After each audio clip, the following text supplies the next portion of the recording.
Isa sa mga pinaka-hindi malilimutang mukha sa mga sinehan sa Pilipinas, ay ang artistang Kapampangan na si Rosita Noble.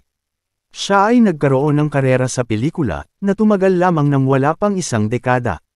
Ang kanyang this-peak na talento na ginamit niya ng husto sa mga pelikula mula sa tearjerkers, rib-tickling comedy, hanggang sa mga action movie. Siya ang kauna-unahang leading lady na ipinare, sa isang up-and-coming young star na si Fernando Poe Jr.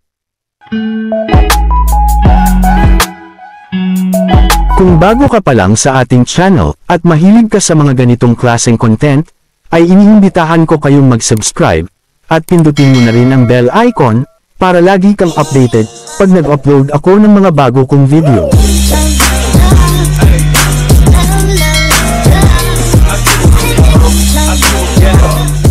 Ipinanganak si Rosita Noble, noong 1933 sa Florida Blanca, isang maunlad na sugar town. Siya ang panganay ng isang Aleman na immigrant, si Herman von Costanoble, na nagpakasal sa isang Pilipina na kanyang lavandera, si Maria Panlaki. Sa kabila ng pagtutol ng mga kamag-anak, ang kanilang pagmamahalan ay lumaban sa lahat ng pagsubok. Ang mag-asawa ay nanirahan sa Lubao kung saan may mga angka ng Costanoble, at nabiyayaan ng 4 na anak, si Rosita, Efren, Ramona, at Rita Costanoble. Nag-aral ang batang Rosita sa Del Carmen Elementary School, isang lokal na paaralang baitang malapit sa Pampanga Sugar Mills. Noong panahon ng digmaan, ang mga Aleman kabilang si Herman ay pinagsama-sama at ikinulong sa mga kampo, ngunit malaya silang magtrabaho sa Pampanga Sugar Mills. Sa kalaunan, si Herman ay napatay sa isang pananambang ng mga Hawks na pinaghihinalaang siya ay pumanig sa mga Hapones. Ngunit, walang talaan na makapagsasabi kung paano nakapasok si Rosita sa paggawa ng pelikula. Sa edad na 17 siya ay isinama sa epikong pelikula na Santa Cristina sa ilalim ng Premier Productions noong 1951. Siguradong nagustuhan ng mga executive ng Premier Production kung paano nagrehistro si Rosita sa screen kaya binigyan siya ng 2 pang movies, noong taon ding iyon, Bahay na Tisa, at Taga-Ilog. Ang kanyang Serene Beauty ay perpekto para sa Kalbaryo ni Jesus, isa pang pelikula na may tema ng relihiyon. Then she shifted to melodrama with Pagsikat ng Araw, at Sa Kamay ng Tadhana, noong 1953. Ang kanyang pinakamaningning na bituin ay noong 1954, gumawa siya dito ng 6 na pelikula, ang Is My Guy, Sa Kabila ng Bukas, Agua Bendita, Three Sisters, Sex Gang, and Si Og-Starred Army, with co-star Mr. Philippines, Jess Ramos. Noong 1955, siya ay ang unang leading lady na ipare sa isang up-and-coming young star, na si Fernando Poe Jr.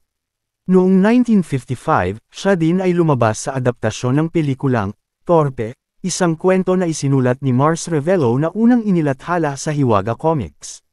Ginampanan ni Rosita ang pangunahing papel kasama si Carlos Padilla Jr., sa direksyon ni Eddie Romero na ginawa ng Digar Cinema, Inc. Nakasama din siya sa FAMAS Awards, sa pelikulang Torpe, kasama ang mga magagaling na aktres na sina Lolita Rodriguez sa pelikulang Rosana, Pandora starring Leila Morena, higit sa lahat starring Emma Alegre, at kapwa Kapampangan na si Rosa Rosal na nagwagi para sa pelikulang Sonny Boy. Sa pagtatapos ng dekada 50s, lumipat siya sa Sampaguita Pictures na noon ay isang sumisikat na production outfit. Gumawa pa siya ng ilang pelikula bago tuluyang iniwan ang showbiz. Siya ay isang modelong performer, isang tunay na profesional na hindi nasangkot sa mga kontrobersya. Tulad ng mga fairy tale ending sa kanyang mga pelikula, si Rosita ay umibig at ikinasal sa Syrian-Filipino na si Antonio Basmayor Tani, mula sa Bakakay Albay. Nagkaroon sila ng 5 anak, si Valentin kasal kay Cesar Canlas, Antonio kasal kay Rosana Labrador, Christine kasal kay Greg Parham, Mary Rose kasal kay Joven Esguerra, at Herbert Costanoble. Noong 1984, lumipat si Rosita at ang kanyang pamilya sa US at hindi na bumalik mula noon. Ang mga Tanas ay gumugol ng 57 magagandang taon na magkasama, hanggang sa kamatayan ni Antonio sa edad na 85 noong 2008. Maraming salamat sa muling panunood, hanggang sa dulo ng aking video. At huwag kalilimutang mag-subscribe, at pindutin mo na din ang notification bell, para lagi kang updated pag nag-upload ako ng mga bago kong video. Thank you for watching.